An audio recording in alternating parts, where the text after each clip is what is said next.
¿qué tipo de adaptaciones crees que se deberían hacer o qué crees que le falta a día de hoy al sistema educativo para poder llegar a cumplir con estas exigencias, ¿no? Pero otra de las funciones que yo en los últimos años estoy realizando es, una vez que llegan las notas, que hemos detectado que no están bien hechas las adaptaciones y que por culpa de ello hay fracaso escolar y hay sufrimiento emocional, pues mira, precisamente que estamos haciendo esta entrevista a finales de curso, pues lo que me encuentro es que muchos alumnos con neurodivergencias, la propuesta es repite curso.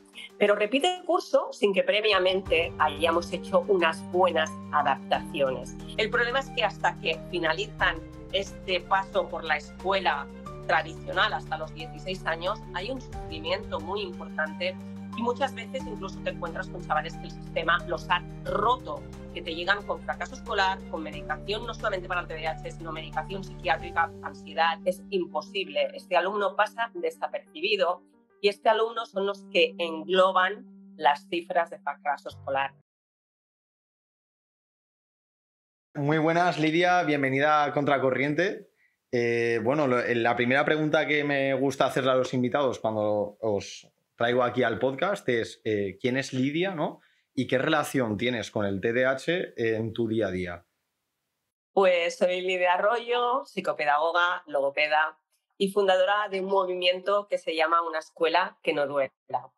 Mi relación con las personas con TDAH, tanto con niños, adolescentes como con familias, es desde hace más de 25 años que me dedico a asesorar, a acompañar y sobre todo a luchar por los derechos del colectivo de personas con TDAH. Vale, entonces en tu día a día podemos decir que uno de tus trabajos es tanto acompañar como a las familias, como podríamos decir que también les ayudas a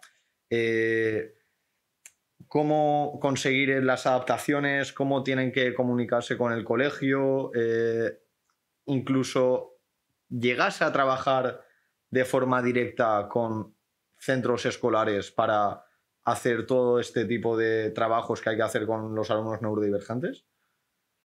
Pues una de las funciones cuando a las familias ya les entrego el diagnóstico es asesorarlos a ellos para que sepan qué pasos tienen que dar a partir de ese momento para poder exigir las adaptaciones necesarias en el ámbito escolar. Normalmente no todas las escuelas necesitan que un profesional externo vaya porque la mayoría de ellos ya cuentan con orientadores dentro de sus plantillas o con profesores de educación especial que son los que se encargan o deberían encargarse de hacer este traje a medida que yo digo que son las adaptaciones. Pero otra de las funciones que yo en los últimos años estoy realizando es, una vez que llegan las notas, que hemos detectado que no están bien hechas las adaptaciones y que por culpa de ello hay fracaso escolar y hay sufrimiento emocional, en estos momentos, pues mi actuación ya sí que es directamente de carácter más psicopedagógico y legal para hacer cumplir lo que por ley, tanto estatal como autonómica, pues estos chavales tienen sus derechos, que son a tener unas adaptaciones dignas que garanticen el éxito académico.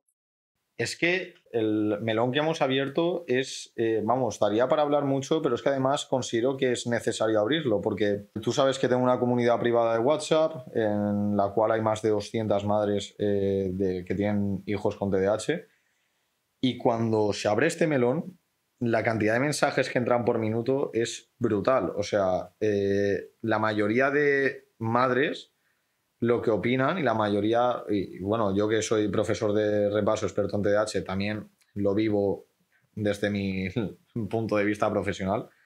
La mayoría de madres lo que opinan es que las adaptaciones que se hacen de normal no son adaptaciones. Es decir, no son adaptaciones que sirvan, como has dicho tú, ¿no? Son como muy genéricas, ¿no? Como, yo qué sé, sepa darle más espacio entre enunciados, quizás resaltar alguna letra en negrita, incluso darle los enunciados en folios distintos, pero yo no veo una adaptación real, es decir, que se adapte la enseñanza al TDAH o al TEA o a la dislexia o cualquier otro trastorno o neurodivergencia.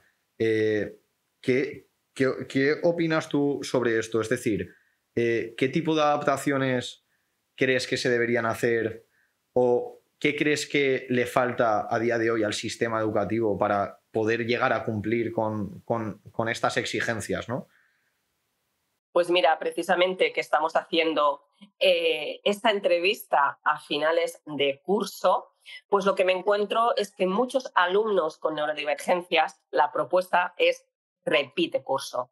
Pero repite curso sin que previamente hayamos hecho unas buenas adaptaciones. Disculpa por interrumpirte, pero quiero ofrecerte algo que probablemente pueda ayudarte muchísimo.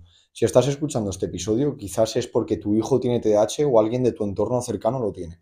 Si es así, sabrás que el TDAH y las matemáticas no siempre se llevan bien. Se pierden signos a mitad de ejercicio, desaparece un número, se copia mal el enunciado y muchas veces las clases en el colegio no sirven para nada. Quiero que sepas que entiendo tu situación perfectamente y que no es culpa tuya. Yo, de pequeño, lo pasaba fatal en el colegio. Me desconcentraba rápido y sentía que no me enteraba de nada de lo que decía el profesor. Por eso, después de 7 años dando refuerzo de matemáticas y de especializarme en alumnado con TDAH, creé el método Despega, un método de aprendizaje diseñado a medida para las necesidades de los alumnos con TDAH, con sesiones dinámicas, estrategias de atención sostenida y recursos visuales, que el año pasado consiguió un 100% de aprobados entre todos mis alumnos. Si quieres que tu hijo recupere la confianza y mejore en matemáticas, escríbeme ahora a este WhatsApp, al número que aparece en pantalla.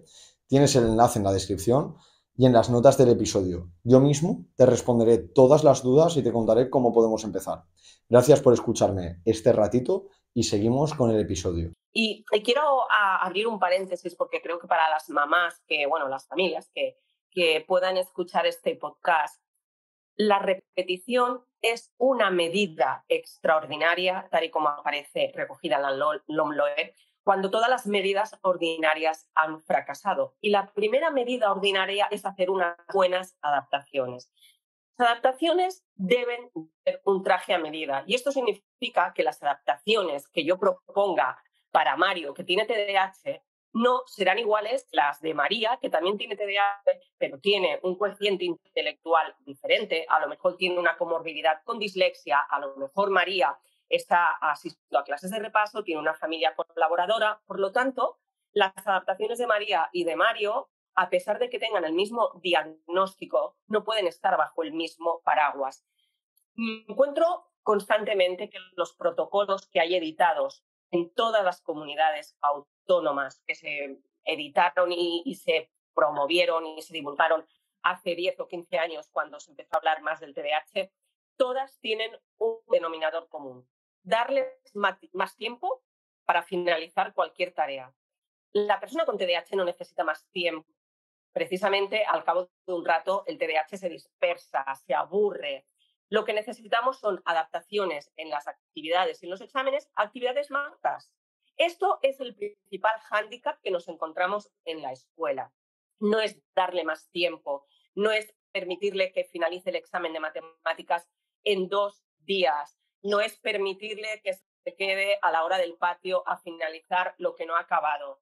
Tenemos que romper con esta idea que está haciendo mucho daño en el colectivo TDAH, y es facilitar actividades mucho más cortas, con preguntas mucho más concretas, para que el alumno pueda demostrar todo lo que sepa y, aunque esté medicado, al cabo de unos minutos, de un tiempo, no se empieza a dispersar.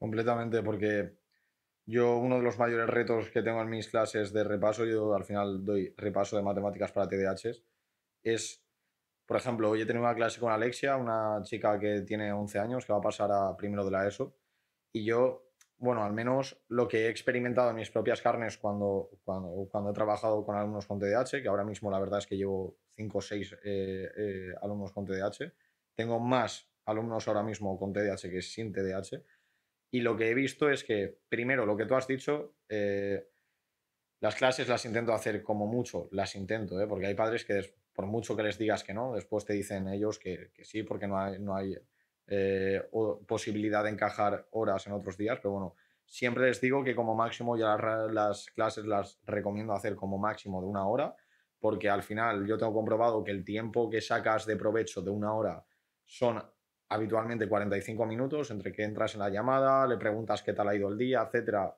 más los minutos del final de la llamada que quizás no puedes llegar a aprovechar porque quedan 3 o 4 minutos de clase y no te da tiempo a hacer otro ejercicio. Bueno, al final el cómputo global se quedan 45 minutos aprovechados de 1 hora.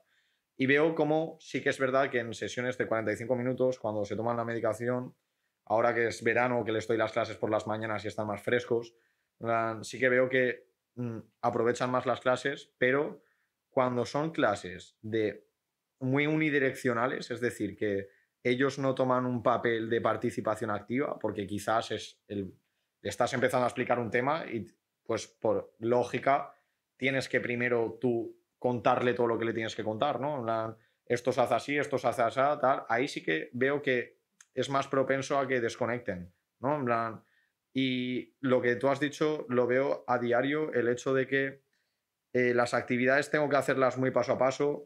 Si son largas, hacemos un paso, corregimos, miramos a ver qué ha pasado, le pregunto si tiene dudas, hacemos otro paso y así sucesivamente, porque sí que es verdad que si tiendes a hacer ejercicios muy largos o pruebas de nivel muy largas, es verdad que ves cómo empiezan a perder flow, ¿no? En plan, empiezan a perder ese flow de concentración, ¿no? Esa concentración más profunda y empiezas a ver cómo cometen más errores de falta de atención. Entonces, por mi lado, la verdad es que mi experiencia me dice que lo que estás diciendo tú es al 100% aplicable a la práctica, o sea, al Pero 100%. además, tú en tu caso es one-to-one, con lo cual tienes un alumno, puedes ir ajustando tu metodología, si ves que esta no te funciona, rectificas, pero piensa en ese docente que está ante una clase de 25 en primaria o de 30 a 35 en secundaria. Es imposible. Este alumno pasa desapercibido y este alumno son los que engloban las cifras de fracaso escolar. Las cifras de nuestro país en cuanto a fracaso escolar están rondando el 17%. Estamos hablando que somos uno de los países de la Unión Europea con más fracaso escolar.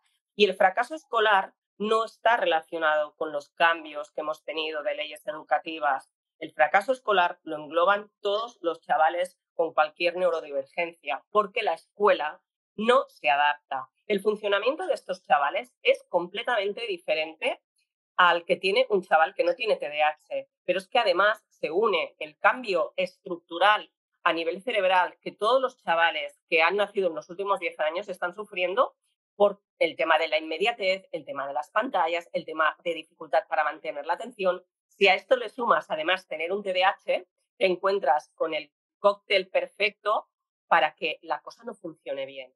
Así que los docentes lo primero que tienen que tener claro es que estamos delante de cerebritos que funcionan de otra manera, que se aburren si la actividad no es dinámica, que a lo mejor tienes un chaval con TDAH que necesita estar de pie.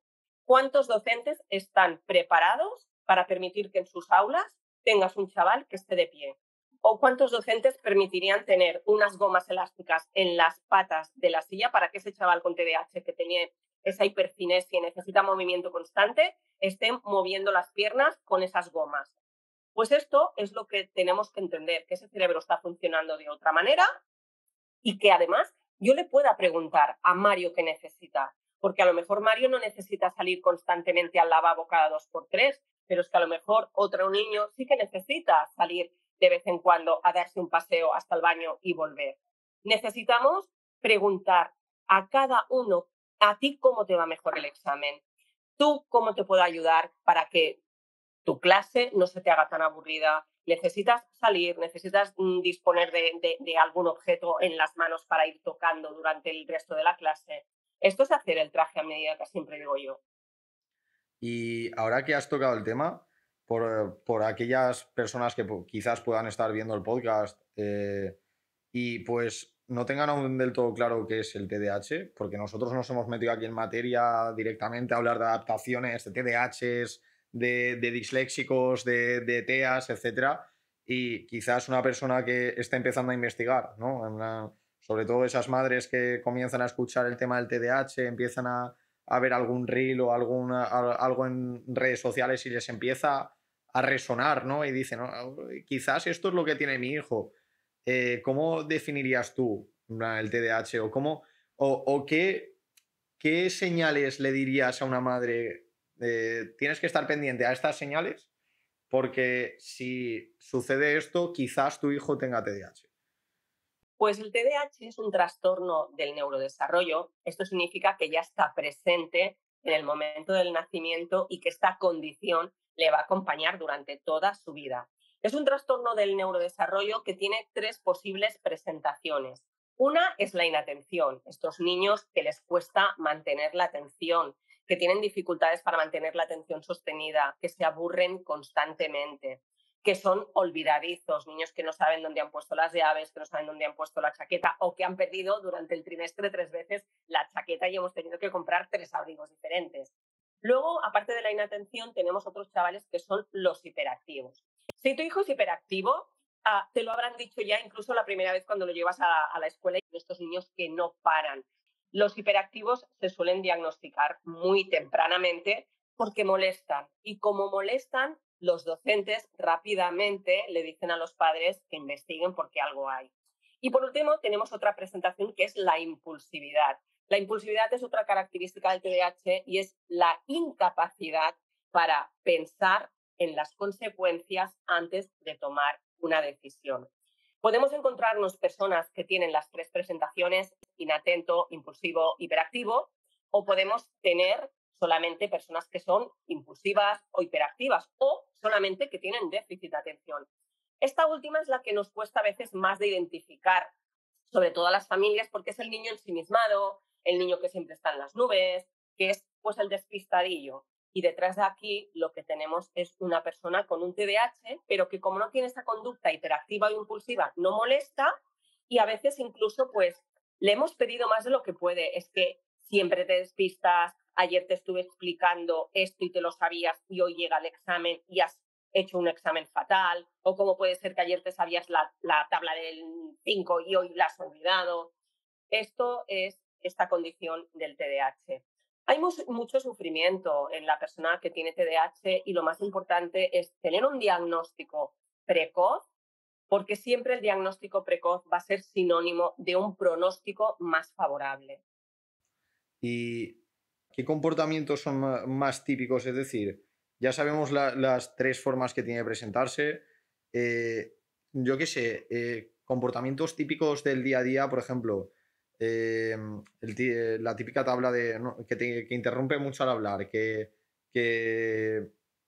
yo qué sé, ciertos patrones que siga, ¿sabes? Lo que has dicho tú, de que pierde mucho las cosas, que no puede estar más de X tiempo sentado, no sé, ciertas cosas que puedas percibir en tu hijo y que digas, vale, puede que sí esto forme parte de su personalidad y forma de ser y que no sean manifestaciones puntuales, sea TDAH, ¿sabes? Es decir, Pues las familias te describen ya estos patrones desde el momento de nacimiento, desde niños que tienen dificultades para dormir, niños que necesitan, que son altamente demandables, niños que no se entretienen con nada, niños que les cuesta recoger su habitación, recoger los juguetes, que cambian constantemente de actividad porque no focalizan la atención en ninguna. Pero luego, en contraposición, te encuentras con mamás que te dicen que en lo que les gusta se pueden tirar horas y horas. Y esto es porque en el TDAH hay algo que se llama hiperfoco. Lo que le gusta al TDAH se puede estar horas y horas y horas. Este hiperfoco, que a veces a mí cuando hablamos del déficit de atención, a mí me gusta llamarlo a veces exceso de atención, porque en lo que te gusta, tú puedes estarte horas y horas. El problema es que en la escuela tú no puedes elegir en qué centro mi atención y en qué no, porque hay una exigencia que en todas las asignaturas mínimamente tienes que poner una atención. Y aquí es donde encontramos el gran reto de la persona con TDAH. Luego, cuando además tenemos esta impulsividad y esta hiperactividad, pues tenemos niños que no paran, que a veces incluso tienen problemas de actitud o problemas con los compañeros porque molestan constantemente, porque no están quietos a pesar de las exigencias de la clase. Niños que empiezan a tener incluso problemas porque no les invitan a un cumpleaños, no tienen amigos porque siempre están en medio de todos los problemas, no aprenden de los errores. Un niño que no tiene TDAH, cuando ha cometido algún fallo, rectifica. La persona con TDAH vuelve a cometer el mismo error una y otra vez. La verdad es que a veces no saben ponerle el nombre a lo que tiene su hijo, pero las familias cuando llegan a ti saben que algo está ocurriendo, porque el comportamiento de su hijo llama la atención o porque rozan ya el fracaso escolar. Es verdad lo que estás diciendo, sobre todo lo que, vamos, el niño inquieto, el niño que es incapaz de prestar atención a aquello que no le gusta. Y yo, vamos, se lo digo muchas veces a mis invitados, que no sé si tengo TDAH, porque mi madre, pues yo tengo 26 años, cuando se empezó a hablar más de esto es cuando tenía 10, 15 años, etcétera. Empezaron a diagnosticaron a dos o tres amigos de mi entorno, pero ella me dijo que yo no tenía nada en absoluto, pero sí que me siento altamente identificado con muchos de los comportamientos que acabas de describir, ¿no? El si no me importa o si no me atrae algo mínimamente, soy totalmente incapaz de prestar atención. A veces, mientras me están hablando, pues lo mismo, si no es algo que me importa mucho, sin querer, mi cabeza quizás de una palabra que ha dicho enredo con otra, tal, no sé qué, y de repente me doy cuenta de que llevo igual 30 o 40 segundos en la conversación en la cual no me he enterado de nada, ¿sabes?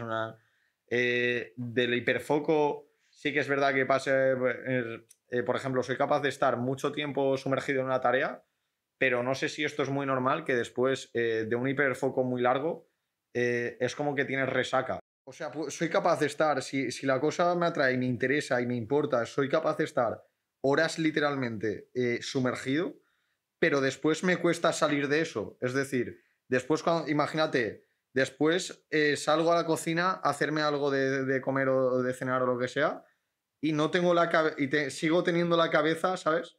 Dando vueltas en lo que estaba haciendo antes, y además durante mucho tiempo, y igual abro 3 veces la nevera y no me doy cuenta. Es decir, abro la nevera, la cierro, digo, hostia, no he mirado, en plan, no he mirado realmente lo que hay dentro de la nevera para comer, ¿sabes? Vuelvo a abrir la nevera, ¿sabes?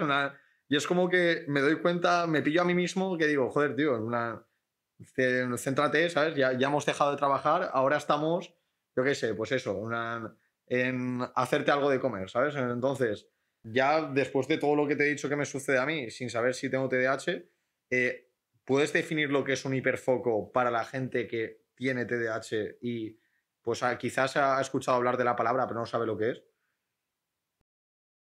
Pues este hiperfoco es la capacidad muy grande que tiene una persona con TDAH para poder focalizar su atención en algo que realmente le apasiona.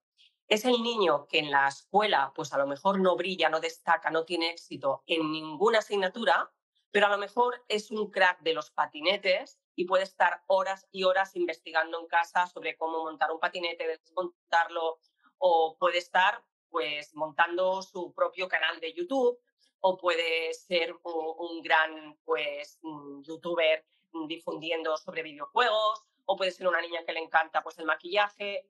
Es decir, aquello en lo que le interesa, las personas con TDAH pueden invertir 3 veces más el tiempo que una persona que no tiene TDAH. Y además pueden olvidar que tienen que comer, pueden olvidar que tienen que ir a la ducha, pueden olvidar que tienen que cenar, que tienen sed, porque cuando hay algo que les interesa, eso marca por encima de todo lo que tienen que realizar en ese momento. Es por ello que muchos niños cuando están jugando y les dicen tienes que ir a la ducha, tienes que cerrar la televisión o el ordenador porque tienes que venir a cenar, y son esas familias que te dicen es que necesito decírselo 100 veces porque ni a la primera ni a la segunda, y hasta que no pego el gran grito, hasta que no llego ya, que he perdido los nervios, parece que no reacciona.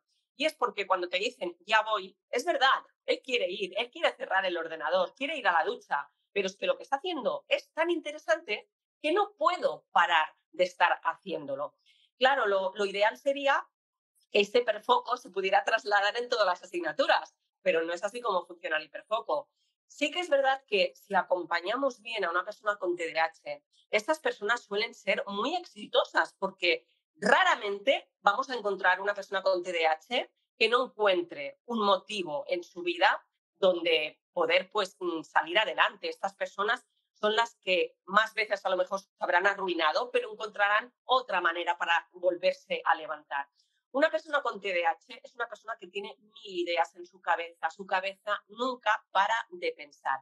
El problema es que hasta que finalizan este paso por la escuela tradicional hasta los 16 años, hay un sufrimiento muy importante y muchas veces incluso te encuentras con chavales que el sistema los ha roto, que te llegan con fracaso escolar, con medicación no solamente para el TDAH, sino medicación psiquiátrica, ansiedad, depresión. Pero si conseguimos pasar de una forma más o menos buena el paso por la escuela, tenemos chavales que tienen futuros brillantes si los hemos podido acompañar de la forma correcta. También me gustaría hacer un especial llamamiento a la advertencia porque el TDAH sin medicación, sobre todo si tiene un perfil impulsivo hiperactivo, llegará a la automedicación. Por eso nos encontramos a tantos adolescentes con consumo o de bebidas energéticas o consumo de cannabis.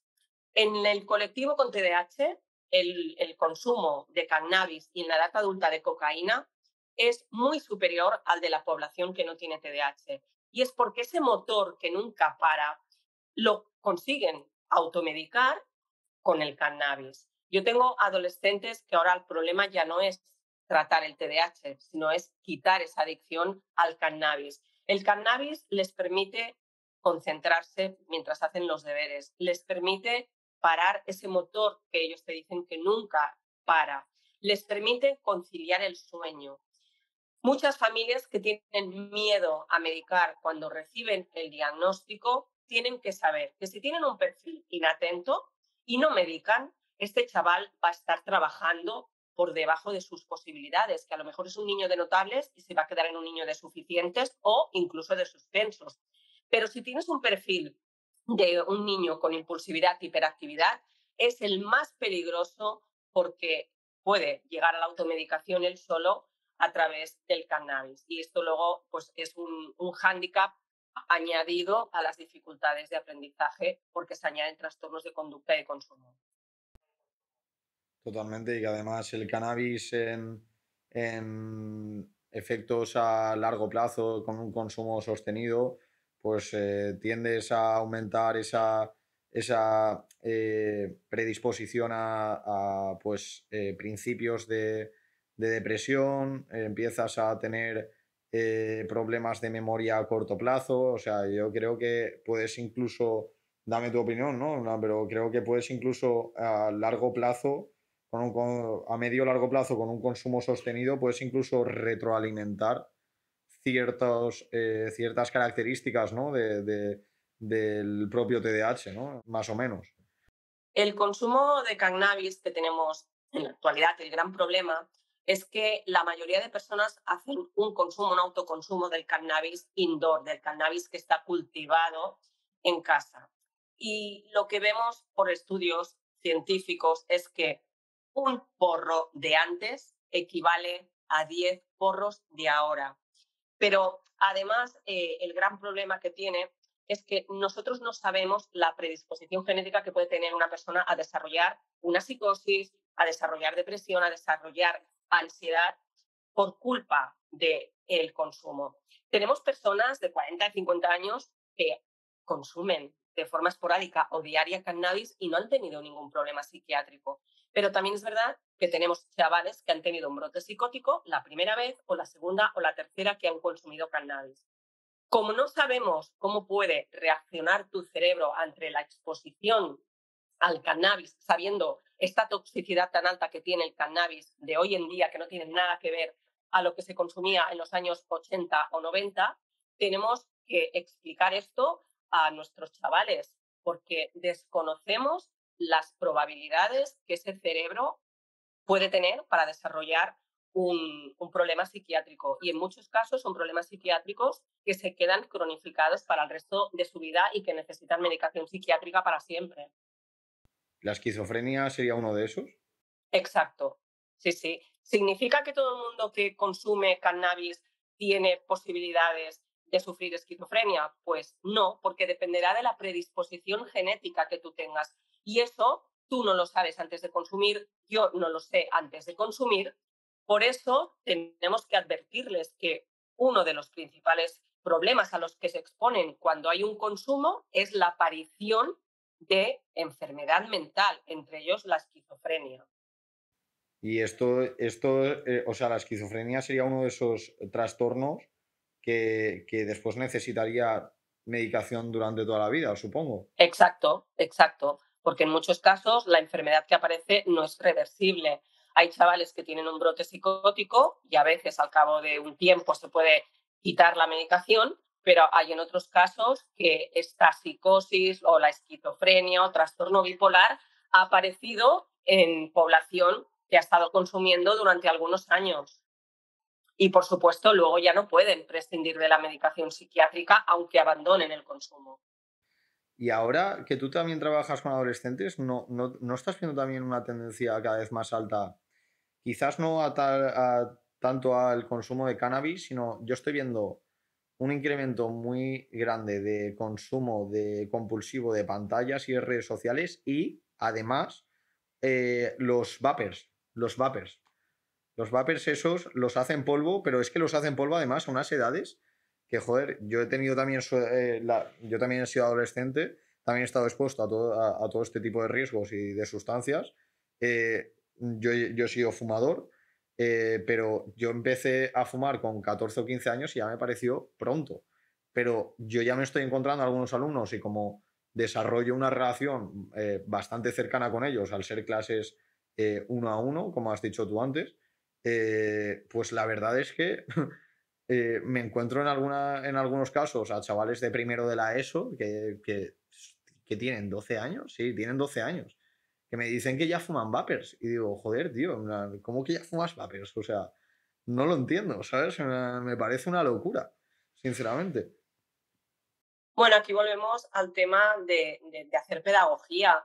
Ellos no ven que hay un peligro, igual que con el cannabis, como viene de una planta, relativizan y hoy en día tenemos más chavales que fuman cannabis que no tabaco normal. Y con el tema del vapor, pues nos pasa un poco más de lo mismo. Primero que lo pueden adquirir en cualquier bazar chino o en cualquier sitio, no necesitan ir a un estanco. Luego están dentro de unos artilugios que parecen juguetes, con colores, con olores infantilizados. Ellos tienen la sensación de que aquello no es perjudicial, que no es peligroso. Aquí la legislación, yo espero que en poco tiempo se prohíba que se utilice pues, en discotecas, que se utilice en restaurantes los vapeadores, porque lo que no sabemos a ciencia cierta, los contenidos que llevan, los ingredientes, no se desconoce. Tú en una cajetilla de tabacos están obligados a ponerte lo que llevan, pero los chavales que están consumiendo a día de hoy no sabemos ni lo que están inhalando, ni tampoco, como no sabemos lo que inhalan, no sabemos ni a medio ni a largo plazo las consecuencias que pueden tener. Así que se necesita hacer mucha pedagogía de que aquello no es inocuo, que aunque no tenga olor y tenga un sabor agradable, aquello no significa que pueda ser inocuo y esperar que las autoridades legislen al respecto y podamos tener el control sobre el tema del vapor. Y también algo que nos encontramos muy a menudo es el uso y abuso de las bebidas energéticas. Yo siempre les digo a los profesores de secundaria que se fijen mucho en aquellos alumnos que les llegan a las 8 de la mañana con el Monster, y estamos haciendo aquí publicidad, o con Red una Bull. otra bebida energética, porque tienen también muchas posibilidades de ser chavales con TDAH.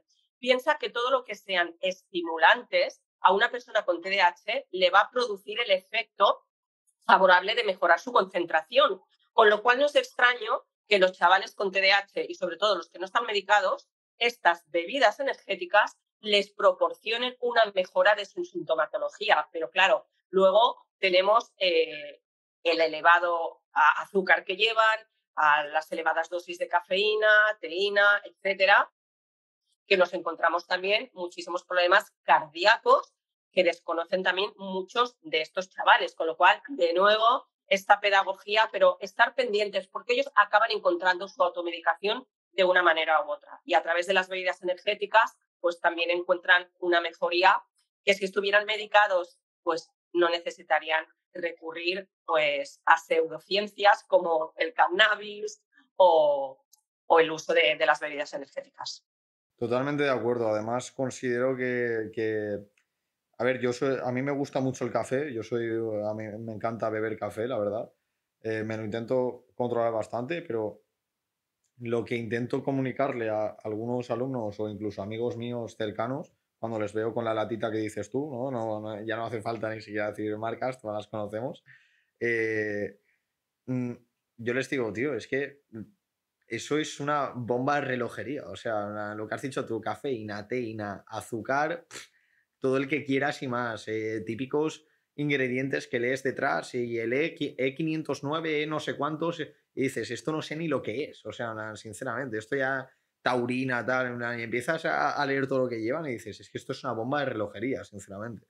Pero no me gustaría acabar el podcast sin tocar algo que hemos tocado ya ligeramente. O sea, antes lo hemos pasado un poco por encima, ¿no? Que es el tema de las adaptaciones. Ya hemos tocado un poco por encima, que por eso hemos acabado en toda esta conversación de sustancias como el cannabis, como las bebidas energéticas, consumo compulsivo de redes sociales, formato vertical, el scroll impulsivo. Todo esto pueden ser comportamientos propensos en un TDAH que no está medicado. Pero lo que aún no hemos tratado con la profundidad que a mí me habría gustado es si a mí me llega, a mí o a ti, a ambos dos, que estamos más o menos en, en una profesión, bueno, no, más o menos no, estamos los dos en profesiones que tocan de lleno a los estudios y las personas con TDAH. Si te llega una madre, que a mí me ha llegado varias veces, diciéndote que ella considera que las adaptaciones que hacen en su colegio son insuficientes, ¿qué proceso deberían de hacer prácticamente paso por paso para lograr que las adaptaciones genéricas que le están haciendo a su hijo y que no están surgiendo efecto, eh, vayan poco a poco mejorándose, que sean, como tú has dicho, más un traje a medida, no te doy más tiempo en los exámenes y punto, ¿sabes? Pues lo primero, que estas adaptaciones estén por escrito, porque no todas las familias tienen estas adaptaciones que la escuela se compromete a realizar durante el curso académico. Y esto es importantísimo, porque si yo no tengo algo por escrito, no puedo reclamar si se está haciendo o no. O imagínate, si esa familia decide a medio curso que tiene que hacer una mudanza, ¿cómo puedes justificar en la nueva escuela o en el nuevo instituto donde llevas a tu hijo que se le estaban realizando una serie de adaptaciones? Es importante que la familia las tenga por escrito y que pueda comprobar con su psicopedagogo de referencia, con su psicólogo de referencia, qué son las que necesita ese chaval. Porque es lo que te decía, es que a lo mejor lo que necesita Mario no son las mismas que necesita Macarena. Entonces, que queden por escrito las que necesita ese chaval según lo que recomiende su terapeuta. Y según lo que recomiende su terapeuta es lo que la escuela debería estar abierto a realizar. No a todos los chavales necesitan tener una hoja que tenga Arial 15 o Arial 12, a lo mejor con Arial 10, a ese chaval no le estás perjudicando. Lo que sí que sabemos que a todos les va a perjudicar es un examen excesivamente largo. Eso vale para todos. Tienen que ser actividades más cortas, tanto las de dentro de clase como las de un examen, sobre todo de carácter, una actividad de carácter evaluativa. Siempre más corto. Se recomienda que la extensión máxima de un examen sea de un folio en primaria y máximo de 2 folios en secundaria. Si tú estás llevando a chavales de secundaria, seguro que habrás visto exámenes de una página por delante, otra por detrás, otra por delante y otra por detrás en secundaria. Esto, en la persona con TDAH llega al final de la primera página y casi para de contar. Todas estas cantidades que son imposible que pueda digerir un alumno con TDAH tienen que desaparecer. Luego, lo que te decía al principio, no tenemos que proporcionar horas extras quitándole ratos de patio. El tema de los deberes. Si de cada asignatura les van quedando, pues tengo que acabar un ejercicio de matemáticas para mañana, tengo que acabar 2 ejercicios de inglés. Si vemos que el chaval le sobra demasiado contenido, pues Si la profesora está poniendo 4 ejercicios para cada uno, a lo mejor a su alumno con TDAH solo le tiene que poner 2, pero le tiene que permitir que su hogar no se convierta en una escuela alternativa. Muchos de estos chavales convierten sus hogares en escuelas alternativas, implicando a las familias a tener que hacer jornadas inacabables, contratar profesores particulares, acudir a academias, y muchas de estas situaciones se podrían mejorar o prevenir si la profesora pues tuviera en cuenta a sus alumnos con dislexia, con TDAH, con autismo, y pudiera pues tener en cuenta que ellos se van a cansar antes, que su capacidad de atención va a ser menor y les dieran menos cantidad de ejercicios. Si hemos detectado que la escuela no está cumpliendo sus funciones, hay familias que se ven ellas empoderadas en poder hacer un escrito, presentarlo formalmente en secretaría de la escuela. Yo siempre les aconsejo que les exijan poner el sello de registro de entrada en secretaría y que tengan un histórico, que vayan teniendo una página Word, un histórico en el que ponen cada día lo que va sucediendo, cómo han intentado resolverlo con la escuela y la negativa que les ha dado la escuela en caso de que no se resuelva. Porque si llegado el momento tienen que ir a inspección educativa, tener este histórico por escrito les va a facilitar mucho las cosas. En los peores casos, en las peores situaciones en que la familia ya no sabe cómo hacerlo, hay profesionales que nos dedicamos a asesorar a estas familias y hacer estos escritos por ellos para poder reclamar lo que por justicia ellos tendrían derecho a tener. Pero ya os digo, estos son los casos en que la escuela no atiende, la escuela no responde de forma favorable y tenemos que dar un paso más para exigirlo legalmente. Pero lo interesante sería tener el plan individualizado por escrito, es decir, la serie de medidas significativas o no significativas, de carácter metodológico o no, que van a emprender con su hijo en ese curso escolar. Además, esa serie de medidas se deberían plantear y presentar a la familia en el primer trimestre del curso. La familia debería disponer de una copia y en el caso de que no se cumplan esos acuerdos que se han firmado en ese primer trimestre, la familia que lleve un histórico para poder emitir un informe y entregarlo a Secretaría, y en caso de que la respuesta no sea la esperada, acudir a inspección educativa. Y en el caso de que tampoco vean resultados, pues contactar con profesionales que nos dedicamos al asesoramiento y el acompañamiento en estos casos. Totalmente, porque considero que quizás en última instancia tocaría ir ya a términos más judiciales, ¿no? O reclamar a través de, eh, yo qué sé, de denuncias a educación, puede ser, ¿no? En plan de denunciarlo frente a la Consejería de Educación o algo así, ¿no?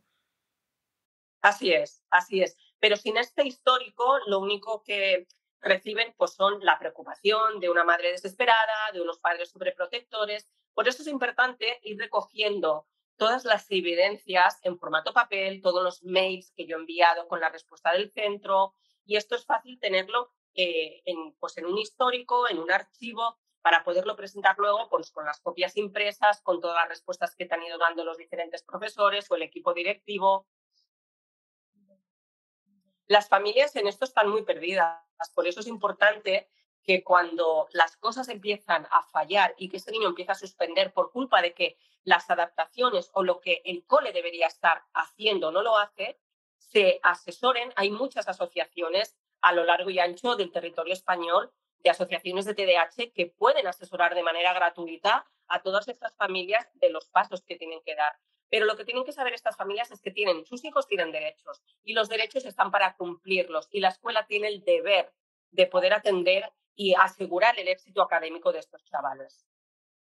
Completamente de acuerdo, completamente de acuerdo. De hecho, aquí en el podcast hemos hecho un par de podcasts a eh, presidentes de asociaciones de TDAH y la verdad es que hacen una labor excelente y además, como tú has dicho, gratuita. Sinceramente, si quieres, podemos hacer una despedida, darle, si quieres, un último mensaje a los padres y a las madres de, pues eso, si tuvieses delante a mi comunidad de 200 madres, un mensaje que les querrías hacer llegar, sobre todo en estas fechas en las cuales muchas, como estás diciendo tú, están peleando por intentar evitar que el chaval repita? Pues mira, lo primero es constatar que su hijo sea feliz en la escuela y que esté aprendiendo. Y en caso de que la escuela no esté respondiendo a pesar de haber dado los pasos legales que una familia puede dar, cambiar de centro. Ahí no es. Si aquí no quieren ayudar a tu hijo y tienes que invertir demasiada energía, no merece la pena.